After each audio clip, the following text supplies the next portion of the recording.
अंगणापणे सहज गुणे संपन्न और विधजाता धन्य जाती और भाग्य होती सन्मुख परिसा अंगी परिसपन परिसा अंगी परिसपन बानुनिया राहिले विधजाता धन्य जाती भाग्य होते सन्मुख तुका म्हणे कैसी खंती तुका म्हणे कैसी खंती सुजाती ते टाकली वेधला त्या धन्यराती भाग्य होते सन्मुख विठाला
विद्या रवींद्र प्रबोध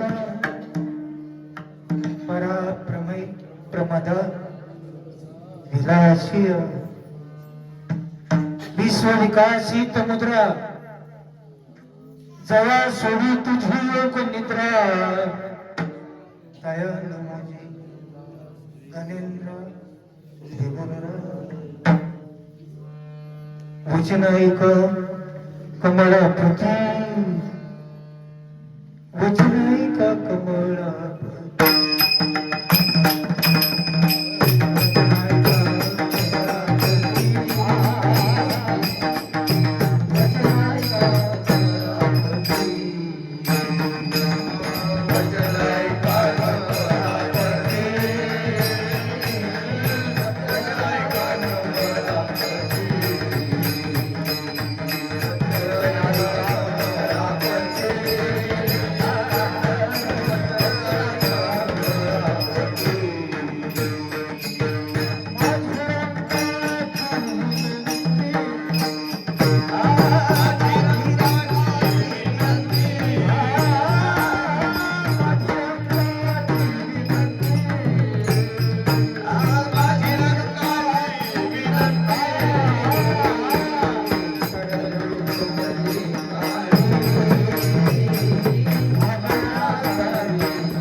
सहज गुणे संपन्न विधल्या त्या धन्य जाती भाग्य होते सन्मुख.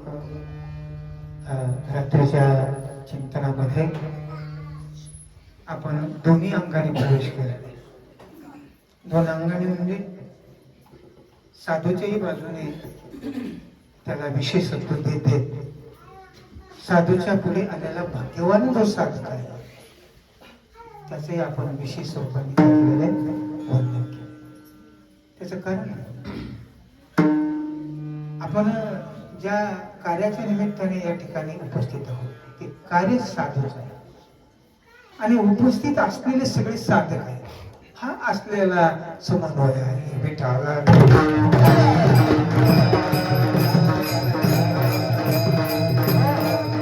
याच्यामध्ये मग आता भाऊ श्रेष्ठ आहे का आपण श्रेष्ठ आहे, भाऊ गौण आहे का आपण गौण आहे. अरे जेवढा बाप तेवढा लेख. विठाला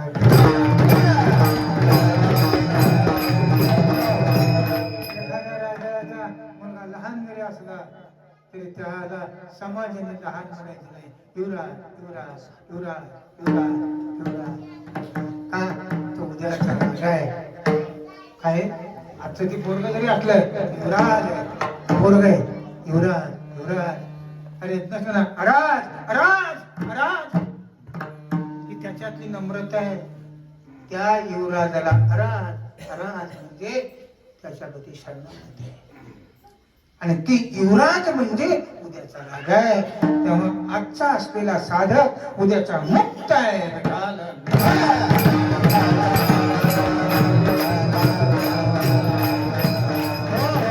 मी म्हणत नाही मुक्ता ते निर्धारिता लाभे आपुलीचा मुक्तता.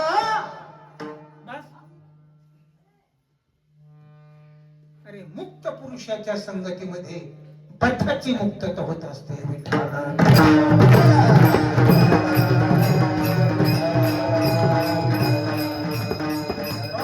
आणि म्हणून महाराज म्हणतात तू सहज आहे त्याचा स्वभाव. तो सहज आहे. सहज गुणे संपन्न बद्ध स्वरूप. अरे बद्धता ही स्वीकारलेली आहे, वास्तव नाही. आपल्याला जरी वाटत असलं तर वास्तवत नाही. तुम्ही आम्ही स्वीकारलेल्या पद्धतीकडून जातो पण साधू आपल्याकडे पाहताना वास्तवतेकडून पाहत असतो. त्याची पद्धत वेदाने मांडलेली आहे. चारही वेदाने ही पद्धत मांडलेली आहे.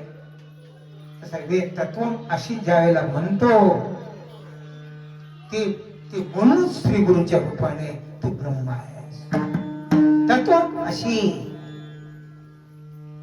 आणि ज्यावेळेला साधक तो श्रवण करून स्वीकारत असतो अहम ब्रह्मास्मि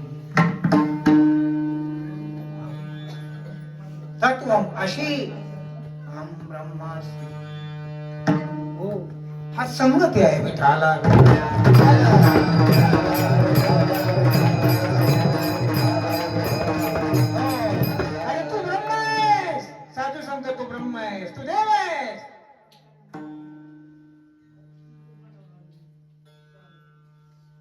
एक ठिकाणी गंमत केलेली तो खबर आहे, लक्षात दिली म्हणजे तुझे खरा तुझे खरा तुझे खरा तुझे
इथे चतुराई मांडायची नाही शास्त्रातल्या. काय काय मांडायची नाही शास्त्रातली चतुराई दुरुस्ती दोषात मांडायची नाही. तो गोवारेशन तू खरं आहे मी खोट आहे का? कमी लटकाय. अरे मी तूच आहे ना. काय मी ते तूच आहे का? मी वेगळा आणि तू वेगळा आहे. काय त्याला जड जाते का? तुझी खरा याच्यात असं ना तू एकटाच आहेस. मी नाही. मी जरी वाटत असलो ना तरी तूच आहेस. कुकुडे लाडश काय बोंबलं तुला शास्त्र त्या वेगांतर वळून टाकावं लागतोय.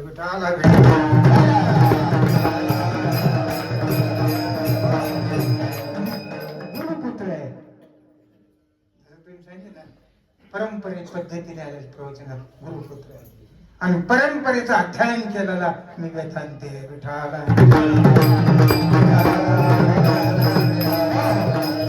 याची संगती लावणं हा खरा त्याच्यामध्ये काय आहे पैलू आहे. आपण सर सांगू तुझी खरा त्याच्यात तू को बरं म्हणतोय का डबल तूच खरा तुझं. त्याला काय डबल सांगायची गरज आहे? घाबरलेला आलो म्हणायचा असतो का जोश रणभूमीवर त्याला आलो म्हणायचा असतो. तो आपल्याला बांधणारे नारळ आलो कोणाला माहिती रात्रीच्या वेळेला घाबरलेला आहे. चोर आल्यासारखं झाला आरडाओरडा आला. त्यांनी शेजारच्याला हाका मारल्यावर वडील म्हणतो आलो आलो तो पळतात. ही दुरुस्ती आहे काय? ही ओढ आहे का दुरुस्ती आहे? कुठल्याही शास्त्राची प्रक्रिया मांडत बसायची नाही. काय साधू बोलून ती शास्त्र असते.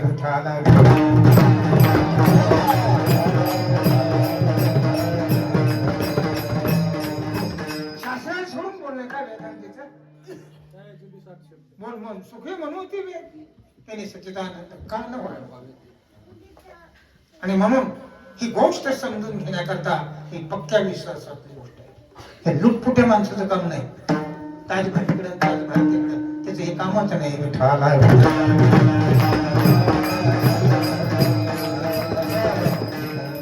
गंमत अशी आहे आई उगवून ठेवायला लागते तेव्हा पहिलवान होता येत असत.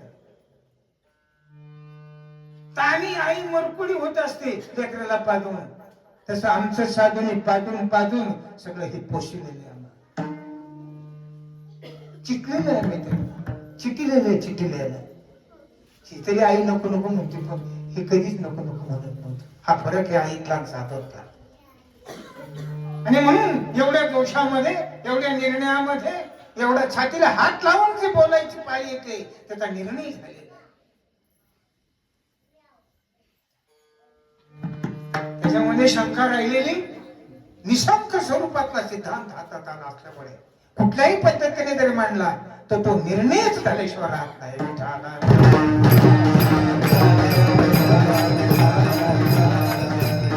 आणि म्हणून तूच खरा याचा अर्थ तू आणि मी हे कुकुट आहे. आता म्हणजे हे कुकुट म्हणजे हे नाटक हे तू आणि मीचं नाटक करून परमार्थाचा हा असणारा काय चालायचा सोहळा चालायचा. तुला देव केलंय आणि मी साधू झालोय. तू पण देव नाही मी पण साधू नाही.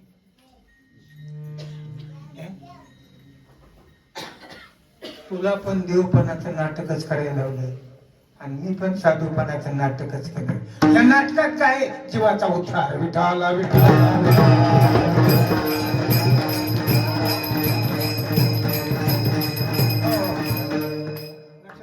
काय नाटकात चाललंय काय?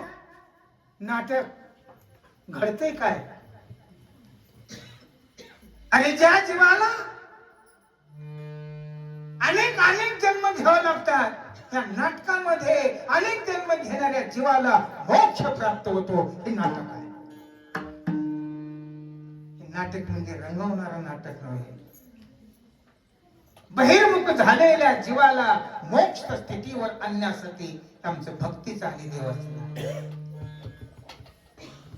हा भेद तू स्वीकारलेला आहे. आणि म्हणून अभेद स्वरूपाने जर सांगायचं असतं प्रभू तुला तर तूच खरा आहेस. मी नाही. मी तुफाना जाऊ दे.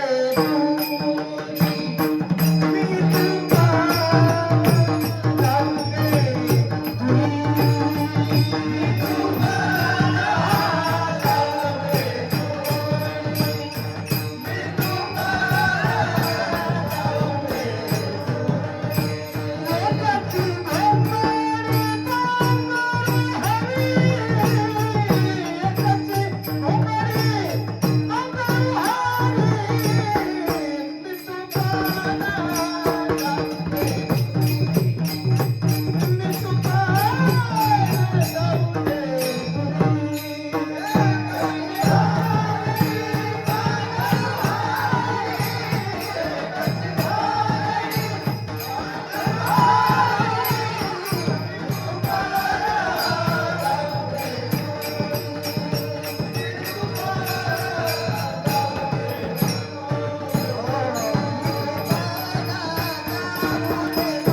विठाला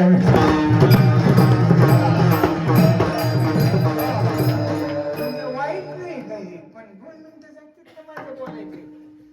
पुन्हा शेपटीत पुन्हा आम्ही खुलून जाऊ चालला, पण प्रत्येक प्रमाणात चाल म्हणू, नाही तर मग माझं जाईन तर असं होईल. अशी वस्तू चाली चुलीवर ज्याला काही जमत नाही त्याला चाली चुलीवर करे पडले आणि होई होई करून दिलं. आपल्या रमात जोगाल्याला बैल रोध करीत जसा निघतो ना, पाभर जरी चालले तरी रोध करीत, तसं आपला रोध करीत निघायचं. विठाला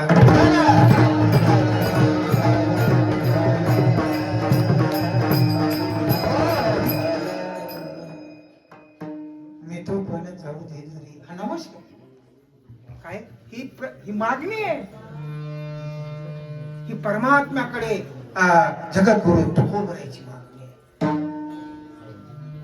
वेगळं होणं मागणी आहे का एक होणं मागणी?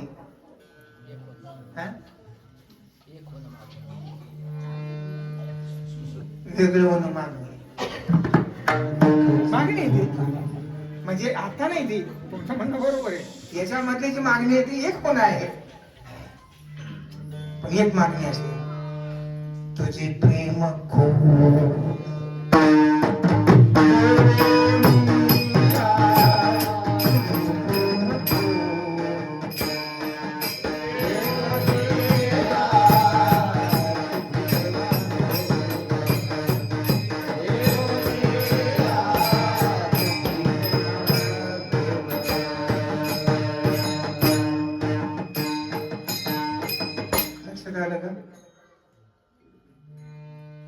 जाणून विनते कधी माझे मन. आमचा उलटा पाठ उलटा. आता मी ते कला करत नाही तुमच्या पुढे, नाही तर मी हजारो अभंग तुका मनापासून म्हणतो. करी माझे मन तुझे प्रेम खून.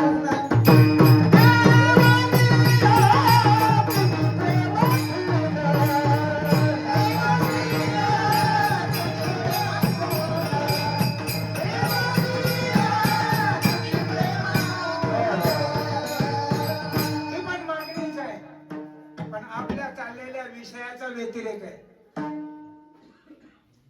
अन्वय आणि व्यतिरेक, व्यतिरेक मुद्दाम शिकवला आलं लक्षात.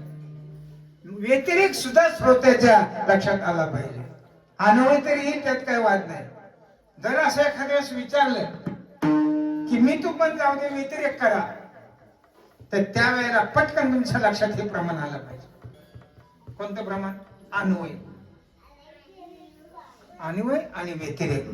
याचा व्यतिरेक म्हणजे काय? चाललेल्या विषयाच्या विरुद्ध भाषामध्ये प्रमाण द्यायचं, त्याला व्यतिरेक म्हणतात. आणि व्यतिरेकाने त्याला अन्वयाला बळ वाढत असतं. अन्वयाला बळ कधी? जसा पहिलवानाचं पहिलवानाकडून बळ वाढतच नाही. मोठा पहिलवान पाडल्यावर पहिलवानाची किंमत वाढत असते. दुसऱ्या पहिलवानाकडून किंमत वाढली का त्याच्याकडून वाढली, तशी व्यतिरेकाकडून अन्वयाची किंमत वाढत असते. विठाला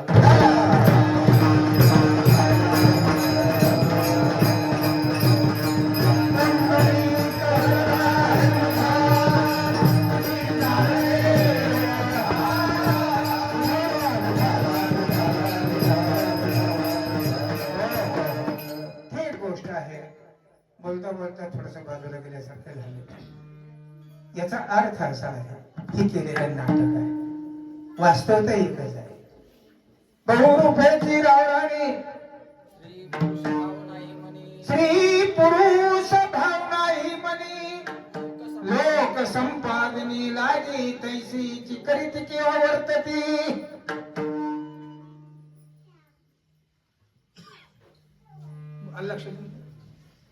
बहुरूप्यामध्ये 2 सख्य भाऊ आहेत, पण त्याने गावातून नाट्य केले. एक झाला बाई, एक झाला पुरुष, एक झाला राणी, एक झाला राजा.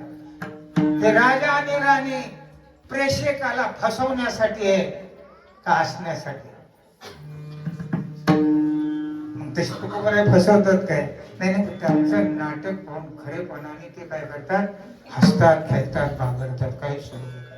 त्याप्रमाणे तुकोबराय बद्दल बोलत आपण एवढे येणे होतो, आणि देवाबद्दल बोलत एवढं बोलतो. पण ज्या वेळेला आपल्याला या दोन्हीचा संबंध आहे, त्यावेळेला तुकाराम महाराज, मी नाही सांगत, तुकाराम महाराज स्वतः म्हणतात, तुका म्हणे मोहे दिसतो नितैसा कुशले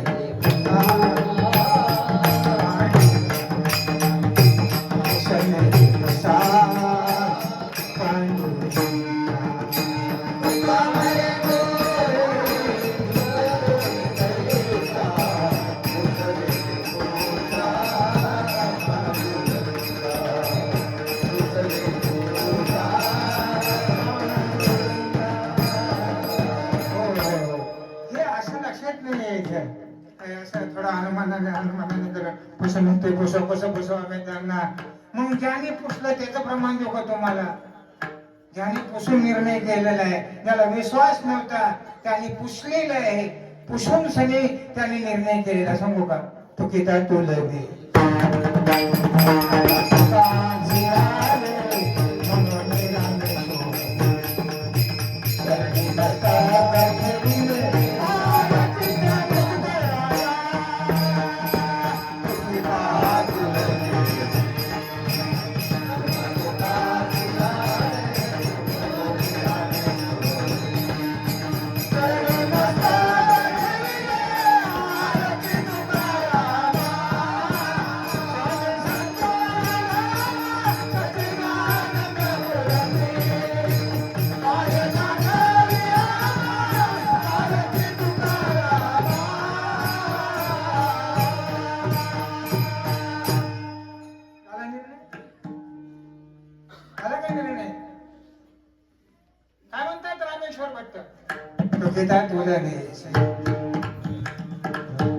आम्ही अभ्यास करून पाहिला तुकाराम महाराजाबद्दल. तुकाशी आले, तुकाराम नाही ब्रह्म आहे. मस्त करते कोणी? रामेश्वर भट्ट. भट्ट म्हणजे बावळट नाही. भट्ट एक पदवी आहे, पंथ एक पदवी आहे, आचार्य एक पदवी आहे. पदवी आहे. भट्ट म्हणजे रामेश्वर भट्ट म्हणजे सोपी गोष्ट नाही. शास्त्रज्ञातला मेरू मुकुटमणी म्हणजे रामेश्वर भट्ट. आणि त्या रामेश्वर भट्टाने तुकोबरायला तपासलं, आणि तुकोबरायला तपासत रामेश्वर भट्टाला असा अनुभव आला की रामेश्वर भट्टच रामेश्वर भट्ट राहिलेला नाही. तोच तुकोबरायच्या नादामध्ये विरघळून गेला. आणि मंत्र म्हणतात तुका विष्णू नाही म्हणे रामेश्वर भट्ट द्विजा. द्विजा म्हणजे ब्राह्मण म्हणे रामेश्वर. कारण का म्हटलं मी असा विग्रह काय केला? शब्द समानार्थी जरी नसले तर समान उच्चारात वाटतात. म्हणे रामेश्वर भट्ट द्विजा, तुका विष्णू नाही तुझा. द्विजा तुझा काय? द्विजा. द्विज म्हणजे ब्राह्मण आणि दुधा म्हणजे एक.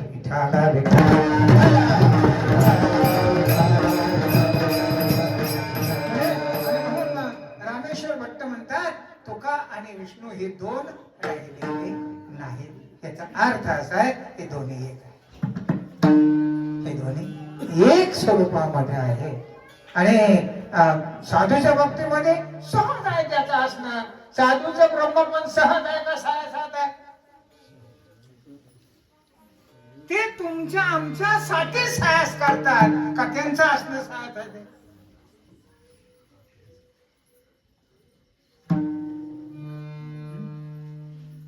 बोला ना. सायास तुमच्या आमच्यासाठी का साधूसाठी सायास?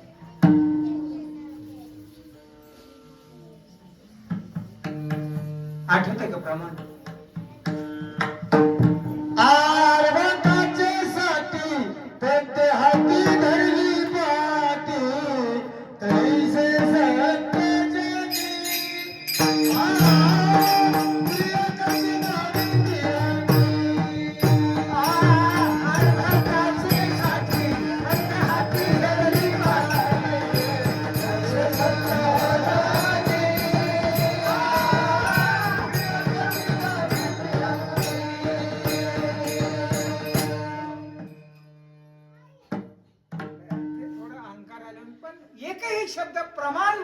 होणार नाही. तुम्ही तपासून बघा. कारण बोलताना प्रमाणाच्या बाहेर का बोलत नाही, तर प्रमाणाने बोलायचं, मग सुसत म्हणून बोलायचं. आणि सामान्य गोष्ट नाही, हे एक एकाहून बळे आहे सगळे. यांनी नुसती उजवी मांडण्याच्या ऐवजी असं जरी केलं तर माझं सगळं गेलं.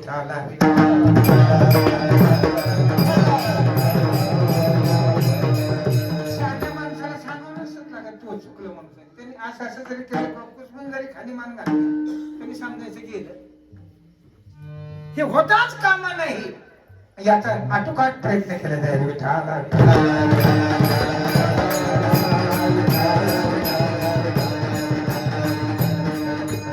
तैसे संत जन जगी क्रिया करोनी, पण करोनी साया शिकवते. याचा पूर्वार्ध काय?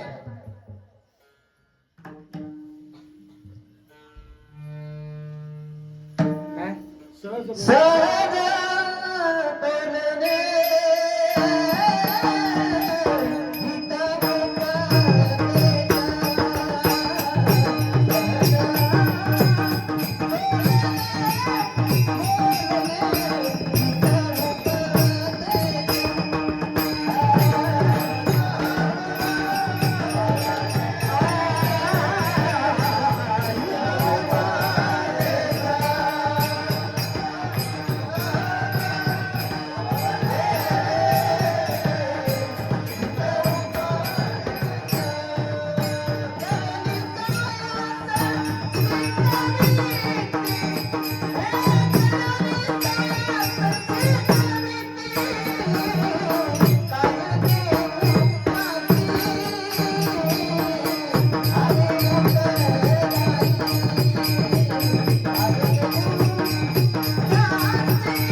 पहिल्या जन्माचा निर्णय झाला. सहज बोलणे म्हणजे सायास जीवाला आहे असा जीवाला आणि सहज साधू सहज गुणे संपन्न सहज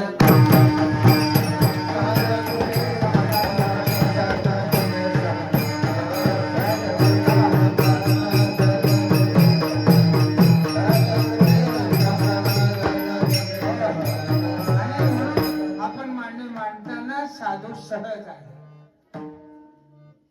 आणि तू साधू सहज स्वरूपावरती राहून सायासाने तुमच्या आमच्यासाठी प्रयत्न करतो.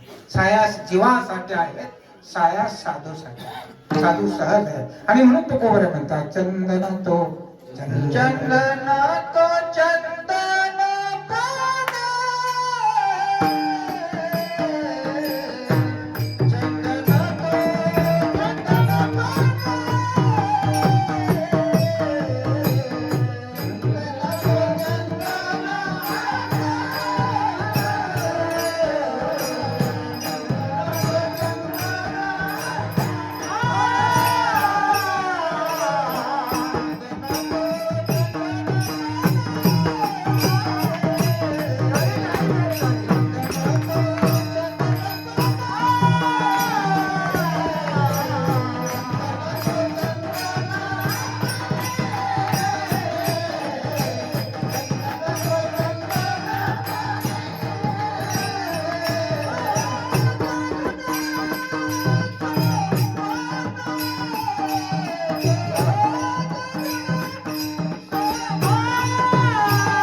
लागत नाही. जीव जातो काय झालं.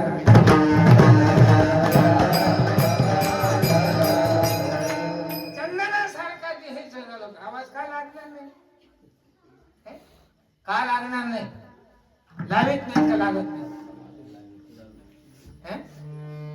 होय, मग ही डेरी मोठी कशामुळे लावीत ना नाही. त्याने घासलं त्याची डेरी होती काही मोठी. लाप लाप नको एक आला त्याच्या पोटात पार करून जात आहे.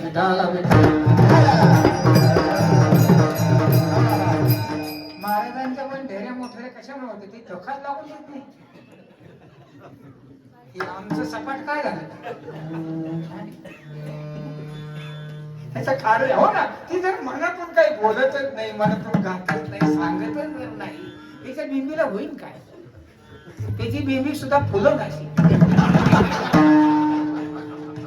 तिकडे मातीत आपलं काय चाललंय विठा काय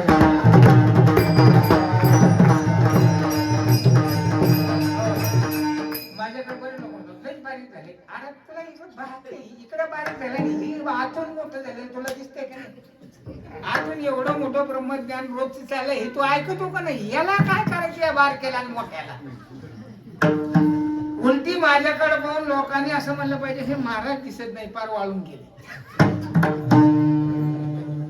आता उभं सांगतो मी, इकडे बर उकडे रे, बर उभा रे, अरे उभा तर आहे ना. मांडळ असलं तर याच्या पाया पडते का माझ्या हे धोतर घालून जर उभा राहिले ना, येणारे माणसं याच्या पाया पडते, यांच्या पाया पडते आमचे पाहुण्यांच्या. हे महाराजांपेक्षा जास्त दिसत का कमी दिसत? अरे दादा उगा घासा आणि हातून मोठं बनवा. बाहेरचं वाढू द्या. खारीक वाढत असते पण शक्ती वाढत असते. खजूर फुगलेले असते पण परिणाम काय हो. जशी जशी खारीक वाढत तशी तशी तशी ताकद वाढत असते. खारीक खाऊ घालते पहिलवानाला का खजूर? आदराला खजूर आणि पहिलवानाला खारीक का तुमच्या पुढे हाणून घ्यावा का काय काय म्हणजे हे तुम्ही मी सांगायचं का काय खायचे? खारी कोणाला खाऊ घालायची आणि आदराला घाला खारीक आणि खोबरं म्हणजे आदर वाढत. जाऊ दे तुझ्या मातीत विचार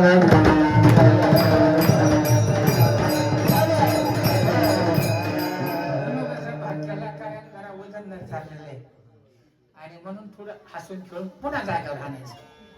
विनू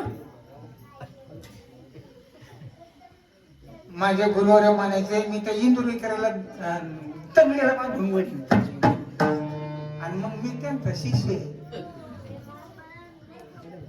मी एकदा कापशीला विनोद करता माणसं अशी बसलेलीच नव्हती, सगळे असे झोपलेले. ही गोष्ट विचारायची असली तर ह्याला विचारायचं कोणाला?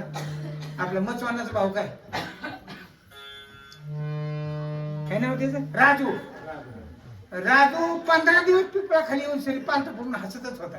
आता तिथल्या आनंद तुला झालं कळालं मी आयुष्यात असलं नानाचं कीर्तन ऐकलंच नाही. का होता आपल्या डोक्याला तरसच आपल्या डोक्यात पुन्हा असं कापशीला केले. एक माणूस जागेवर राहिले.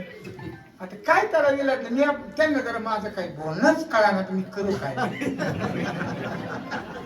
आणि ज्या टायमाला मी ठोकारोक माझ्या पुढे सुरू केला ते म्हणले याला म्हणते बाबा पुसकून गेले मेले नाही म्हणायला कशी हो नाही सोडून नाही. माझ्या लक्षात आले यांचं पाच सगळे बदल झाले. ठोकारोक माझं भजन केलं मनातली मनात देवाला म्हणलं तू काही म्हण पण मी आता यांच्याकडे बघतो. विनोद सुरू करा तुम्हाला सांगतो त्यातलं एकही दृष्टांत मी तुम्हाला सांगत नाही कारण एवढं मोठं झालेलं तिकडे सांगणार तुम्ही किती आग्रह करा आज तर सांगणारच नाही. आता इतके दृष्टांत दिले एवढा विनोद केला मग ती म्हणले याला म्हणते बाबा. म्हणलं तुमचा झाला बाबा पण आमचा वहिनी बाया. हे बायाचं काम आहे का पुरुषाचं काम आहे? हे कीर्तनात नाचून गेलं ना घालून जायचं काम बाईचं आहे का पुरुषाचं आहे? आणि पुरुषाने मर्दासारखं पुरुषाने तत्वचिंतन करून अभ्यास करून अध्ययन करून श्री गुरु सेवा करून शास्त्र श्रवण करून भक्तीच्या प्रेमाच्या संबंधाने ते ज्ञान अर्जन करून समाजापुढे मांडायचं असतं. विठ्ठल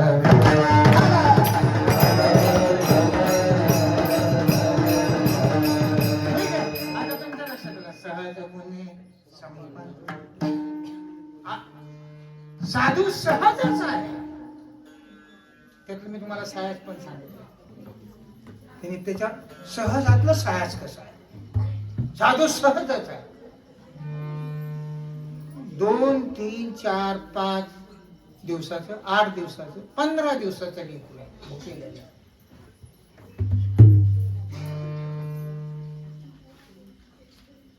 बोलू का? मुलगा स्तनाला लावायचंय का स्तन मुलाच्या तोंडाला लावायचे? बोला. तुम्ही आई नाही पण बाप तर असतात. बाप नाही त्याला आई नाही तर समजा मूल तर होतात ना. तुम्हाला तुमच्या आईने कसं पाजलं याचा मेळ लागणार, साधूचा मेळ कसा लागायचा? आईने स्वतःहून स्तन त्याच्या तोंडात देऊन सनी. आता क्रिया करून सांगू का? हाताने दाबून दूध त्याच्या तोंडात सोडायचं आईला. विचारा आईला जाऊन तुमच्या जिवंत असल्या आया ही सायास येते आईचं. ती मोठं झाल्यावर पिन पण आई होऊन पाजित असते. तसा साधू होऊन सायासाने तुमच्या उद्धारासाठी त्याची सायास असतो. ते सहज आहे. साधू सहज चंदन तो सहज गुणे संपन्न. सहज पण त्यातला विषयच काय? वेदनाचा धन्य जाती, वेदनाचा धन्य जाती,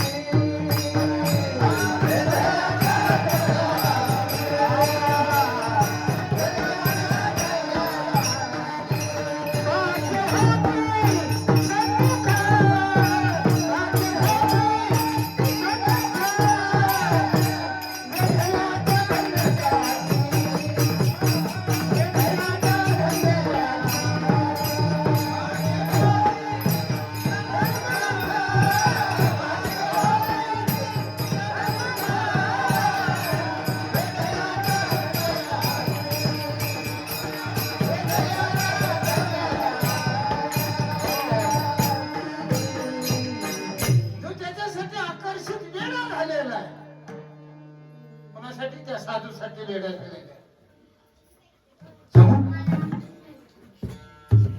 माऊली ज्ञानोबराची ओवे भरले समुद्र सरिता चोहकडे, परिते बापयाशी कोरडे, मेघोनी थिमुटा पडे, ते पाणी तयासी. कोणतं पाणी?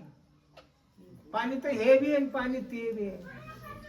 पाणी अरे मी नेहमी बऱ्याच वेळेला सांगितलं 6 टीएमसी पाण्याचा तलाव आहे. किती किती टीएमसी म्हणजे किती? इंजिनियरला जा विचार, ते सुद्धा सांगता नाही. टीएमसी म्हणजे 1 किलोमीटर लांबी, 1 किलोमीटर रुंदी, 1 किलोमीटर उंची म्हणजे 1 टीएमसी. म्हणजे 1000 मीटर उंच, 1000 मीटर लांब, 1000 मीटर रुंद, 1 टीएमसी. एवढं पाणी, 6 टीएमसी पाणी. चुकून मी मला ते इंग्लिशचं काही मिळ लागत नाही आणि बोलल्याशिवाय करत ती सहजच येते. मला मी प्रयत्न केले इंग्लिशसाठी. मी साबळे कोचिंग कॉलेज होते, त्यांना तवले सर होते शिक्षक इंग्रजी. मी गेले त्यांच्याकडे ते गेल्याच्या नंतर 1 दिवस राहिलो. त्यांनी मला चांगल्या पद्धतीचा स्वयंपाक केला, जेव घातलं सगळं. आणि वाट्याला होताना कॉलेजच्या दारात आल्यावर ते म्हणजे पुन्हा आमच्याकडे यायचे नाही. ठीक का? ते म्हणजे आमचं सगळं बंद पडणार, आम्हाला अध्ययन करी बसवलं. फोटो बिटो करायचं. तुम्ही आल्यावर नंतर आम्हाला काय सुचणार तुम्हाला इंग्लिश शिकायचं? ते साबळे सर सुद्धा तसंच म्हणत, तुम्ही येऊच ना, तुम्हाला काय कळतं इंग्लिशहून? मला बाबा नाही येत.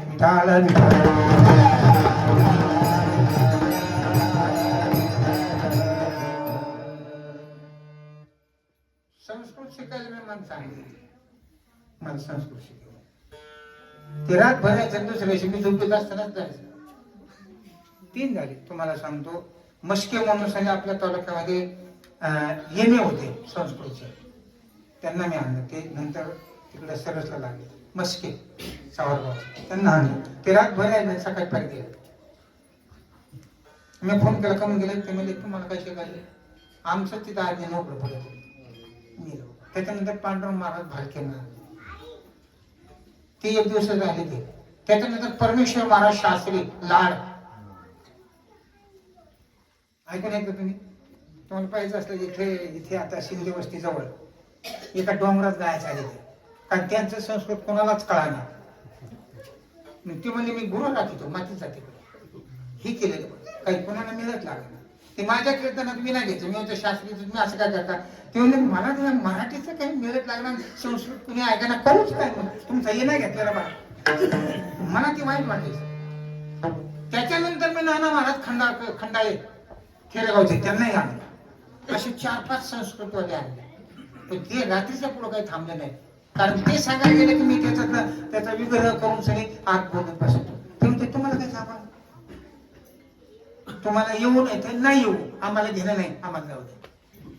मग कसं तरी कुठून मी तयार केलं.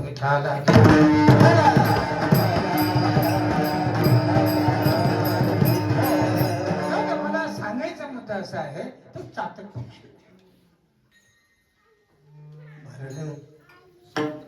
ओथंबून आलेला तलाव आहे, तुडुंब भरले.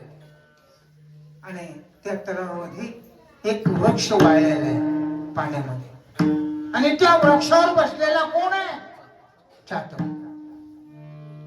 चोंचेवर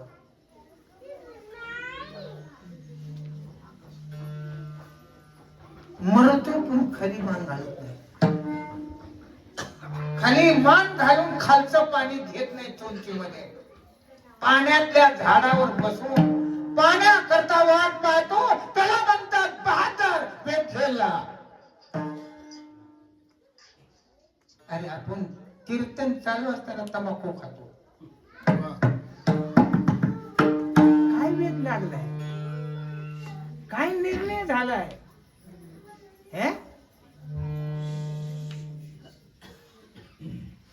काय म्हटलं मी? मरेल पण खाली मान घालत नाही.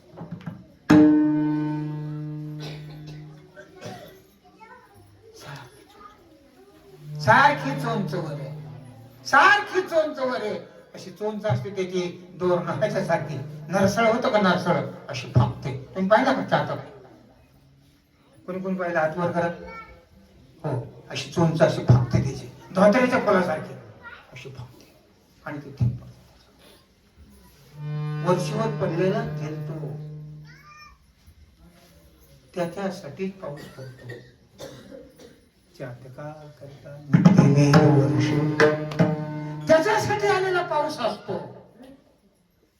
भक्त त्याप्रमाणे त्याला वेग लागलेला ब्रह्मस्वरूपाच्या ज्ञानाचा.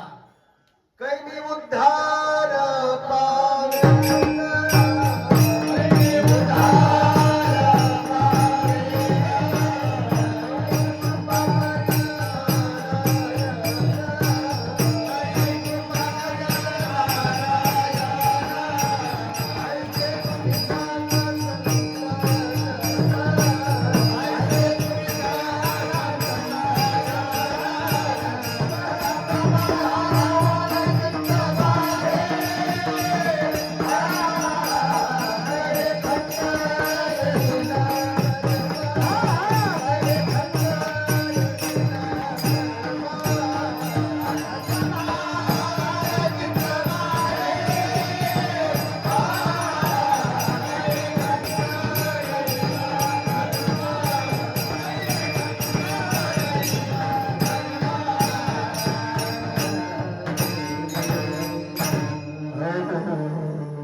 सांगा ना. नुसतं ग बसून नाही, दिसून गेला माझा उद्धार.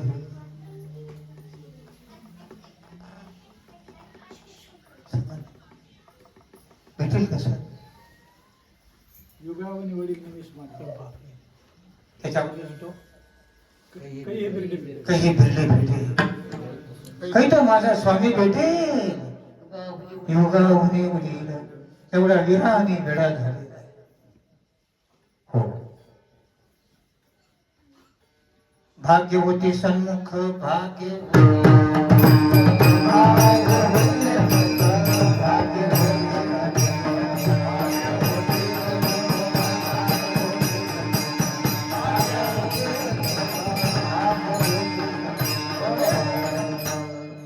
कोणत्या जन्मातलं भाग्य होतं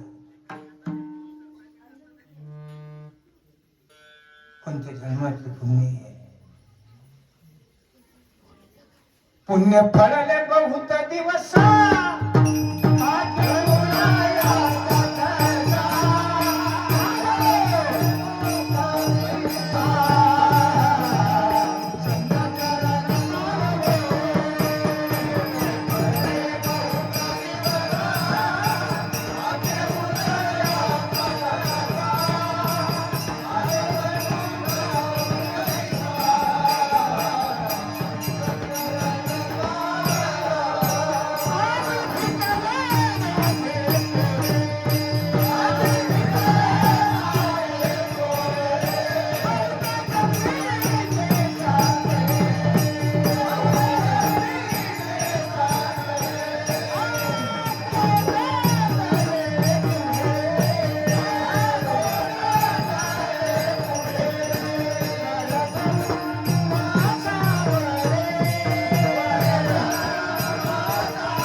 कालच्या चिंतनातलाच मागोवा झाला.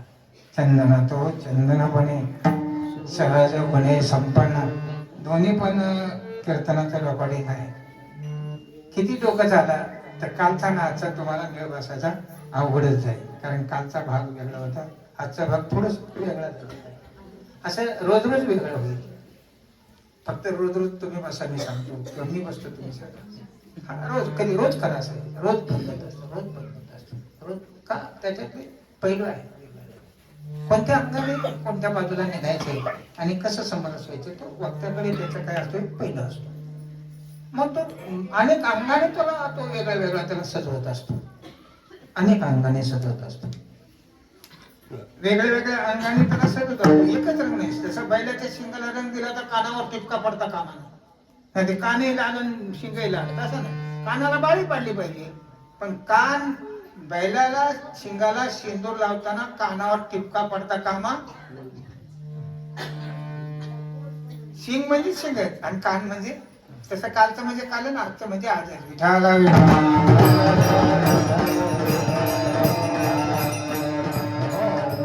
आणि म्हणून तिसऱ्या चरणामध्ये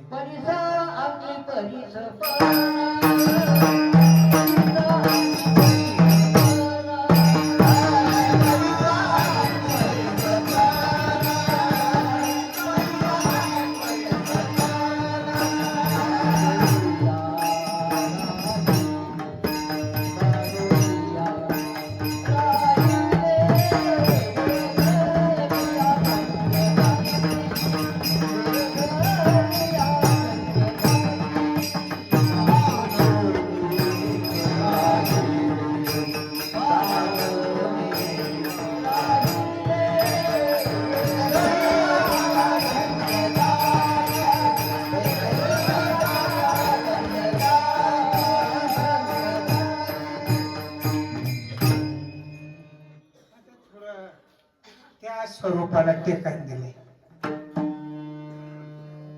काय दिले काय दिले टेकणी दिली. आणि तसं काही बांबू वाकला नव्हतं. पण तिसऱ्या चरणामध्ये पहिल्या चरणाला टेकणी आहे, थोडा आधार दिला. असं काही फार निर्णय नाही त्याच्यामध्ये. निर्णय पहिल्या चरणामध्ये. तुम्हाला लक्ष देत नाही का?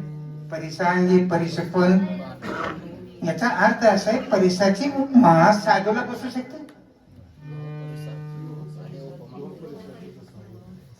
लोह परिसाची नसाही उपमा पण दिलेली आहे का? दुसरं द्यायला शिल्लकच नाही. विचारला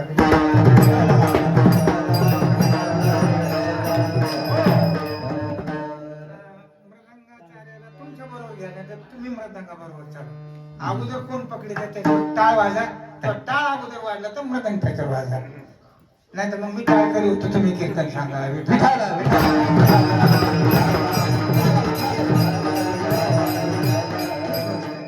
ह्या सगळ्या गोष्टी करता मी खूप खूप खूप असं घासलेले.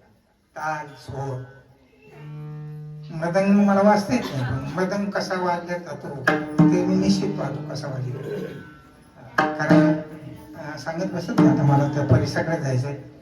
परंतु या महाराष्ट्रातले स्वामीचे मृदंगाचार्य बाबूरावजी ढोरे ऐकून येते तुम्ही वाजले. त्यांच्या अंत्ययात्रेला 6000 मृदंग आनंदित वाजत होता. किती तुला लक्ष ठेवलेलं ऐकून ते स्वामीचे मृदंगाचार्य होते. पण एक वेळेला तमाशात वाजला म्हणून स्वामी रागवले. आणि ते अमृतेश्वरला माझ्या कीर्तनाकरता शेवटच्या चालीवर उभा राहिले. 92 वर्षाचं वय होतं त्यांचं. मी तेव्हा तरुण होतो, अगदी असा 30 वर्षाच्या वयोगटामध्ये. मी असं चालीला विषयी ते ऐकत होते आणि उठून त्यांनी मृदंग वाजायला चालीला उभा राहिले आणि चाल वाजल्यावर दर्शनाला माझे राहिले. पण आता आज्याच्या वयाचे एवढा मोठा मृदंगाच्या मी वापरला होता. ते म्हणजे बाबा हे बघ पाण्यासारखा वेदांत. मी स्वामींचा मृदंगाचार्य 42 वर्ष मी स्वामींचा मृदंग वाजवला. वेदांत पाण्यासारखा आहे, पण ताल सोन्याची गरज आहे. कारण उद्या तुमच्या कीर्तनामध्ये अलंकार पंडित विशाल अशी गाणारी वाजणारी येते, त्याला तुमची फजिती होईल. आणि मग मी त्याच्यावरती लक्ष आपला महाराष्ट्रातला मृदंग मुनी ज्याला म्हणतात ते असणारे हरिभक्त भजन सुभाष महाराज देशमुख इथे माझ्याकडे 15 दिवस राहिले. इथे या झाली ज्यावेळेला गावठ्या घेऊन सप्ताह चालला त्या गावठ्यामध्ये माई राहायच्या. बद्रीनाथ महाराज 15 दिवस राहिले इथे. 7 दिवस 9 दिवस राहिले. तुम्हाला सांगतो पंढरनाथ उंबरेकर आहे, बाळू महाराज मंदिर आहे, अनेक साधू इथे राहिले. माई राहिले गावठीमध्ये. एक वेगळ्याच पद्धतीचं वातावरण त्यावेळेला तयार झालं होतं. 30 वर्षाची गोष्ट. आणि त्यावेळेला सुभाष महाराज होते, एक सहज लहर म्हणून वाजायचे ते. ते म्हणजे मला ऐकायचं बरं वाटतं ना. आणि मग त्यांचं माझं एवढं प्रेम मोडलं, त्यामुळे त्यांना सर्वेस्ता ज्यांना 1200 वर्षाला म्हणजे आमच्या नाक लागला त्यांना लागले, त्यांच्याकडे मी 13 विद्यार्थी नेऊन घातले. आणि मग 13 पैकी 4-5 राहिले. आणि मग तळेगावला सासरवाडीला घर राहायलाच नव्हतं त्यांना, एवढा वेळ. त्या काळात ते म्हटले मला राहायला घर नाही. मी त्यांना एक पत्र्याच्या पेटीचं प्लास्टर सेट करून दिलेलं आहे, अजून जाऊन पाहा तळेगावला त्यांना राहण्यासाठी. म्हटलं ते म्हणजे तुम्ही काळजी करू नका, फक्त तुम्ही बोलू शिकवा. एक पत्र्याची पेटी टाकून विटा बंदीने सगळं प्लास्टर करून राहायचं. मग तिथेच राहिले. मग त्यांना ते असं वाटायचं की हे एक आगळं वेगळंच आहे. का त्याचं कारण आहे, अरे गुणवानाची किंमत केली पाहिजे, विद्वानाची किंमत केली पाहिजे. आपण विद्वानाचं मात्र करणं म्हणजे ही फार बाकीहीनच आहे. कोणी असो, कुठल्या क्षेत्रातला असो, त्याच्यातला तो जर शिव्या देण्यात पारंगत असला तरी मी त्याचं कौतुक केलं. त्याला सर्वात 1000 शिव्या देताना पहिली शिवी जर आली नाही, 1000 शिव्या जर पाठ असल्या तर मी माझ्या काळातला हात त्याला घाली. कारण एवढा अभ्यास केलाय. म्हणजे शिव्या देत शिकायचं नाही, त्याची ती तयारी आहे का, त्याचं कौशल्य आहे. पहिली शिवी येऊनच द्यायची नाही. असले काही बहादर आहे तुम्हाला नाही भेटले ना. लागू 5 शिव्या देणारे 1000 शिव्या दिल्या म्हणजे काही माझ्याकडे तिथे पलीकडे उभं राहिले त्यांनी पुण्य फळलं होतं. सगळ्यांनी कोणतं प्रमाण दिलं होतं त्यांनी, कोणतं देते हरबकासाठी ते माझे पुतणे ते कोण आले कडून जालना गेले. तर नियम असा आहे इथून पंढरपूरला जाऊपर्यंत आता अभंग पुन्हा परत दिवस आला नाही पाहिजे. काय काय म्हणतो मी काय म्हणतो मी आपल्याला 3 अभंग पाठ आणि 3.5 वया पाठ झाला महाराज. हे दिसते नाही हे तोंड कौतुक नाही. 100 चरणाचे 100 अभंग पाठ असते.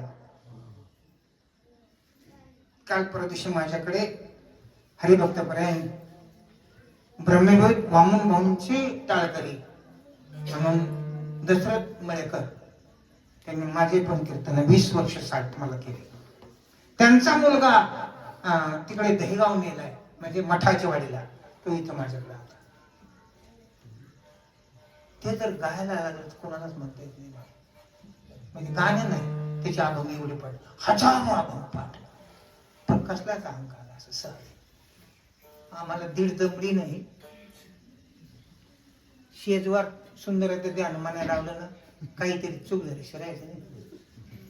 सुंदर ध्यान मध्ये सुद्धा म्हणजे तंतोतंत तर म्हणायचीच नाही. आवडे निरंतर म्हणायचीच नाही. जाऊन माती तिकडे म्हणजे अशी काही रत्न नाही ती आपल्या महाराष्ट्रामध्ये आणि त्याचं कौतुक करणारा मी आहे. विठाला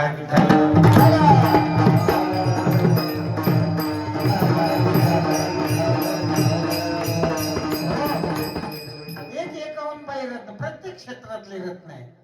मृदंगातले रत्न गाणारातले रत्न काही पेटी मास्तर असे जसं आपण आकार काढू तसंच खालून सोड काढतो. हो वाटतं आपलं मन करून यांचंच ऐकत बसतो. एक एक पैलू आहे एक एक कला आहे एक एक वस्तू हस्तगत केलेली आहे. तपश्चर्या आहे.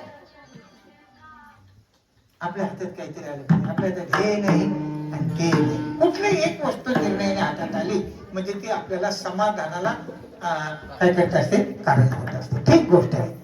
परिसांगी परिसपन बाणून या राहिले. महाराज म्हणतात परिसाच्या आमचं परिस्पन सहजच आहे बांधूनच राहिले. त्याचा तो काय आहे स्वभाव आहे. परिस्पनाचा काय स्वभाव आहे. लोखंडाला लागलं की सोनं करणं पण परीस लोखंडाला लागून त्याला कधीच परीस करेल. म्हणजे अनचोरपणे परिसामध्ये का पूर्णांग देतो. परीस लोखंडाला लागल्यावर परिसाचं सोनं करतो. मला एकदा असं स्वप्न पडलं मला परिस सापडला. लावल्या लोखंडाला लाव नांगराला सगळं सगळं सोनच केलं. आता मोडायचं पुढं स्वप्नात आलेलं. तुम्हाला खरं वाटतं कोण आता मोडायचं कुठं नांगोर पण नाही मोडायचं. बरं कोणता दुकानदार नांगोर घेईन सोन्याचं. मग माझं स्वप्न बदललं. मग लोखंड नको तारच आली 2 क्विंटल मग तारेची आता काय करायचं. मग आता इथे घ्यायचं काय मग पंढरपूरला घेऊ का आपण 2-3 एकर आळंदीला 3 एकर आणि पैठणला 2-3 एकर आणि तिथे काय करू मठ बांधू. आपण महाराज आहेत ना आणि मठ बांधू. हा स्वप्नातच असं उलट झालं आणि तो तू जगशील का काय ते मठ बांधलं होतं. मठात जायला जगशील का मी जागा म्हणतो म्हणजे सोनं नाही मठ नाही पण मृत्यू मात्र जवळ आलेला काय मृत्यू कायमचा आहे का सोनं कायमचं आहे. आणि म्हणून स्वप्न पडलं ना तर मेलेलं स्वप्न पडलं पाहिजे. सोन्याचं नाही पडलं. आमचा मृत्यू आला काळ आले आणि असे फासफेकी देत आमच्याकडं आणि मग आम्ही उठलो काय विठाला असं करत बसलो. असं स्वप्न फाडावा सोनं सापडलं. आणि परीस सोनं किती काही तयार करेल पण परीस लोखंडाला परीस बनवणार. परीस चांगला आहे का नाही. परीस चांगला आहे सोनं करायला पण चोरटा आहे. काय चोरटा आहे. त्याप्रमाणे महात्मा चोरतात. नाही काळ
आपण सारखे करीत तात्काळ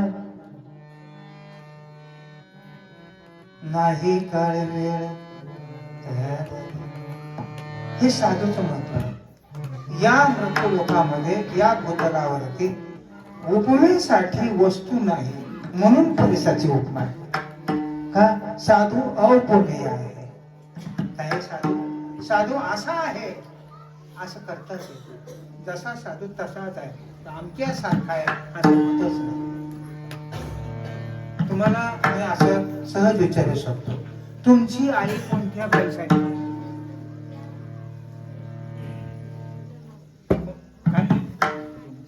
तुमची आई कोणत्या बाईसारखी?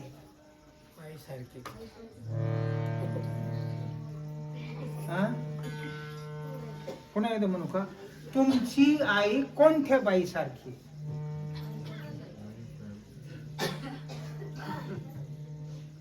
तुम्हाला कळत नाही का संस्कृत?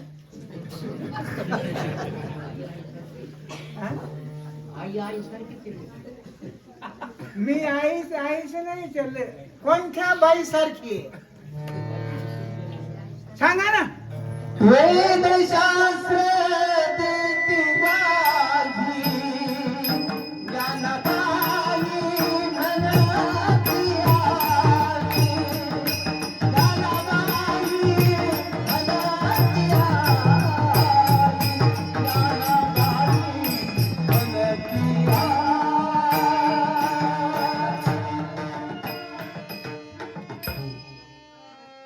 बरोबर की नाही?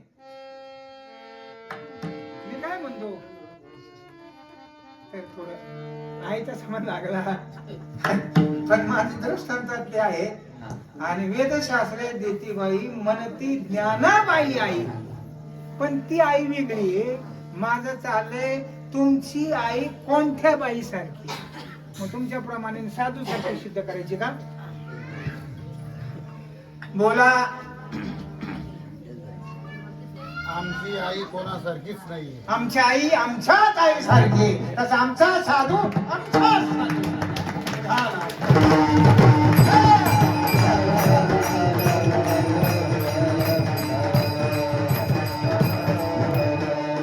त्याचं परीस पण बांधलेलाच आहे. परिसा सारखाच परीस, चंदना सारखाच चंदन आहे. आई सारखीच आई आहे. राम रावण जुंदले तैसे, कैसे जुंदे तैसे, कैसे तैसे. राम रावण झुंजले तैसे, राम रावण झुंजले कैसे. उत्तर आहे राम रावण झुंजले तैसे. उपमेय उपमा बसत नाही. त्याप्रमाणे साधूला उपमा बसत नाही. का बसत नाही?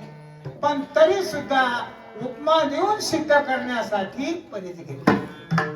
परीस साधूच्या उपमेत बसत, पण परिसापेक्षा दुसरी वस्तूच नाही, चंदनापेक्षा दुसरी वस्तूच नाही म्हणून घेतलेला. साधू तो साधूच आहे, कुठल्याही उपमेमध्ये बसत नाही. त्याला कुठली उपमा लागत नाही. त्याला तुम्हाला लक्षात आणायचं जर असेल तर मी जे म्हटलं ना तुम्हाला, तुमची आई कोणत्या बाईसारखी? उत्तर काय? आमची आई आमच्याच आई सारखी आहे. आमची आई कोणत्याच बाई सारखी प्रत्येकाची बरं का. त्याप्रमाणे आमचा साधू आमच्याच साधू सारखा आहे. आमचे भाऊ आमच्याच भाऊ सारखे. कोणासारखे? हा निर्णय, हा निर्णय काय निर्णय. आमचे भाऊला दुसरी उपमा नाही का? आमच्यासारखे भाऊ नाही. कोणतंच लक्षण माझ्या भाऊचं दुसऱ्या साधूला केलं. आणि सायकलवर येऊन सने अशी गोदडी घ्यायची. गोदडी बेसन खाताना पक्का मारायचा. बेसन मला म्हणायचं तुला डोकंच नाही. अरे श्रीखंड फिका याच्या पुढं काय म्हणायचं. मला डोकं काय, कारण बेसनाचा मला राग यायचा. ते म्हणजे बेसन भाऊ तुम्हाला काय बेसन आवडत असेल. उगा वाटायला आज काय मी बेसन आणि तेलचंद गुळाने मला कवाच आवडलं नाही. आणि तेलचंद गुळाने ते मला मी धनगर आहे. आम्हाला तेलचंद गुळांच्या पुढे जाता येत नाही. ते दृष्टांत सांगायचं त्यांचा दृष्टांत सांगतो बरं का. आता समोर खरं पाहिजे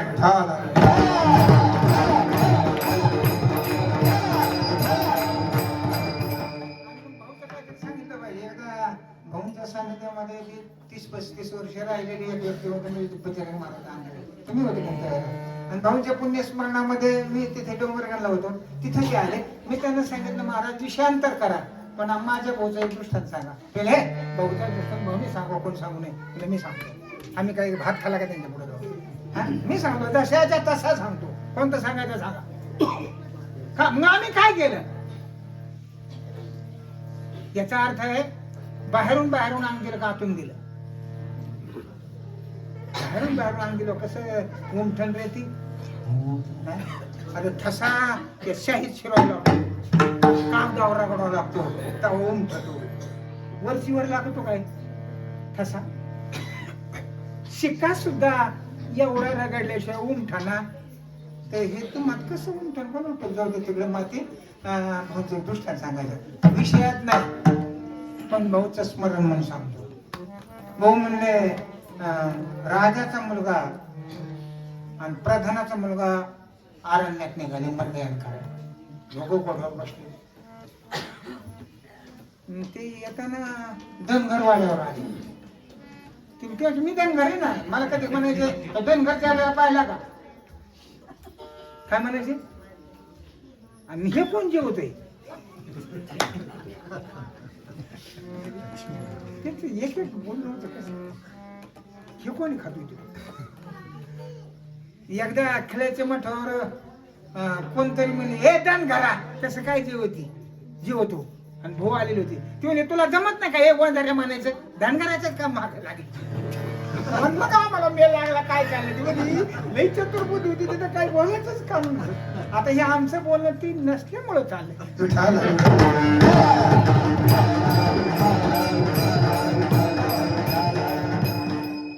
माझ्या लक्षात सगळ्या गोष्टी जाऊ द्या. आणि बरं त्यांचं तेज म्हणजे अशी चमचम चमकायचं.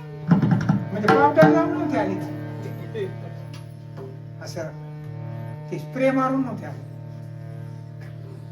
ज्याच्या अंगाला दुर्गंधी तिने स्प्रे मारायचा.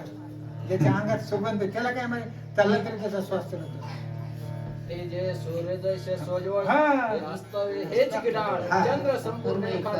सदा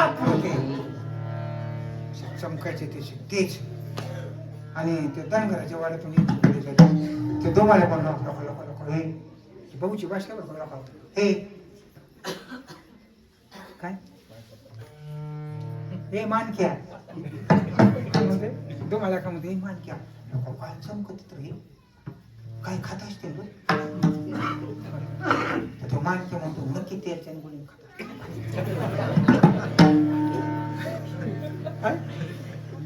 रोज त्याच्या मुळे हाणते. आता हे ऐकलो तो राजपुत्र प्रधानाच्या पुत्राला म्हणला अरे हे काय म्हणते ते म्हणले अहो गरीबातला एक सण असा आहे की तेलचे ते म्हणजे तेलचे म्हणजे काय ते म्हणजे असं काही नाही, असं कणकीचं गोल करायचं आणि तळून काढायचं आणि गुळाने पाण्यात काढून आणि त्याच्यात खायचं. माझ्या राज्यामध्ये एवढे दारिद्र्य त्यांना आमंत्रण दे आपल्याकडे कधी सोमवारी जेवायला सगळ्या धनगरवाड्याच्या लेकरा बाळाला आमंत्रण दे.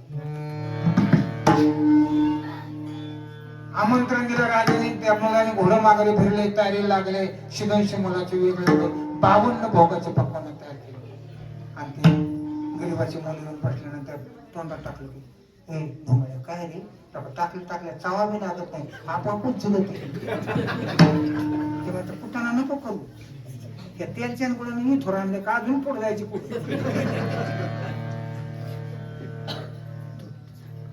आणि मग राजपुत्रांनी बाबा तुमचं तेलच्या गुणाने हे निकृष्ट जेवण आहे, पण गरिबाचं जेवण आहे, हे राजवाड्याचं आणि हे आम्ही खातो म्हणून सांगतो.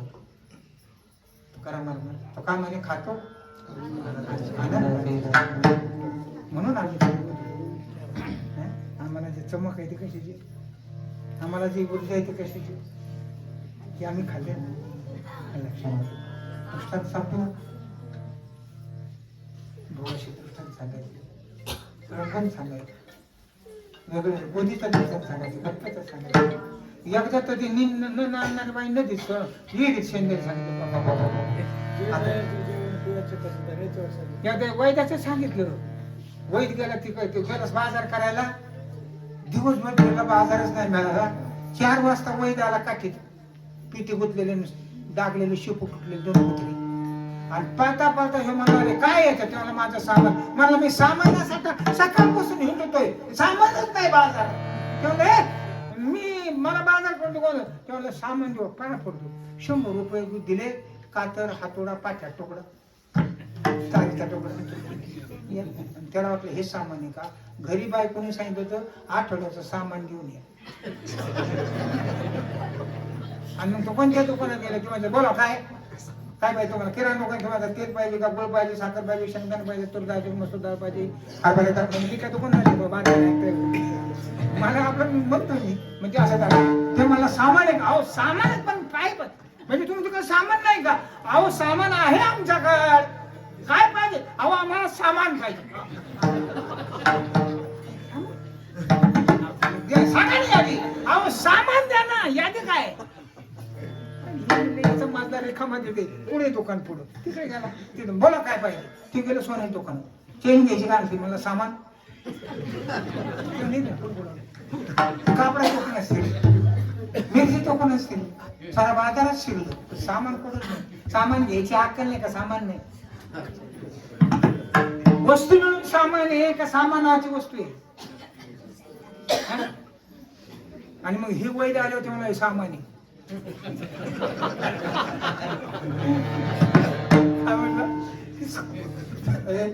काही कर पण एवढं घेतलं बघा. आणि त्या कुत्र्याला सवय पिठी तिकडे जाईन तिकडे जायची, कुत्र्यालाही म्हणलं जिकडे पिठी जाईन तिकडे, आणि पिठी दिल्याच्या खाली वाटलं वाकलं सारं लोखंडच त्याच्या काठी गुतीले त्याच्यात पिठी यालाकडे भाऊ सारखं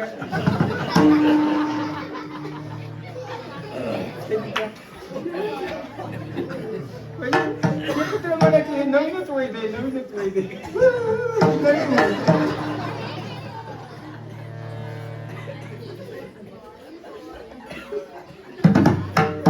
आणि आधार पडला रागामध्ये बाई साहेब सारखी वाट पाहती, कम मालक येणार, कम मालक येणार, तिकडून बाजार घेऊन येणार. हो आमचे ते नजर पडले का, अहो ते होते पण त्यांना काही सामान नाही घेतलं.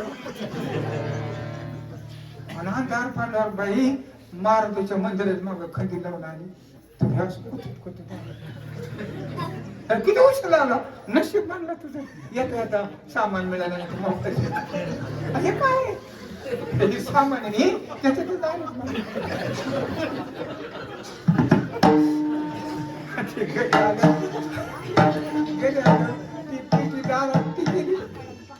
आणि त्या बाईने ते कोंडा काढला हातोडा काच पाठीचा तुकडा पत्रीचे तुकडे हे काय लावलं अजून काय बायकोस का कोण दिवसभर भरून सामान मिळालं नाही.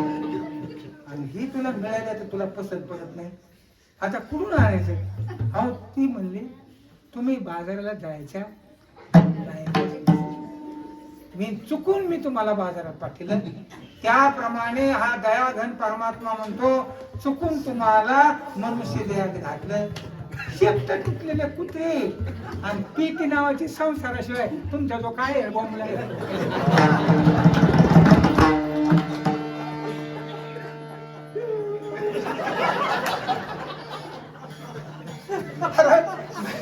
महाराज कार्यक्रम करून आला. पाटील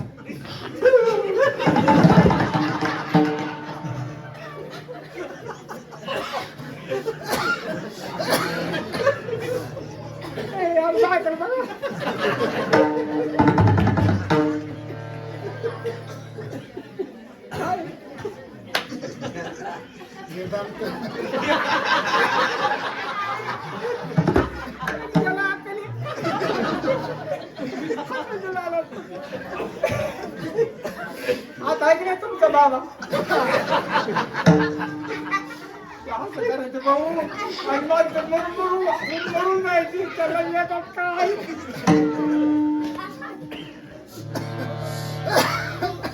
तिने हातून करते काय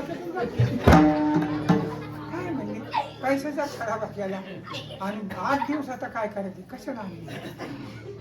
तसा ईश्वर जर तुमची पिठी तपासायला गेला तुमच्या पिठीत काय निघेल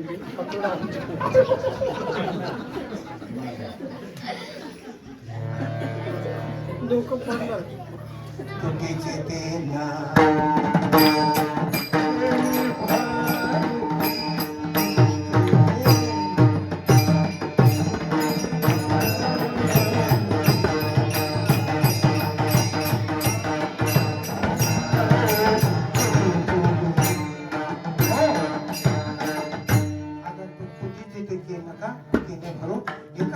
सांगायचा मुद्दा आहे अशी भाऊची दृष्टांत असायची.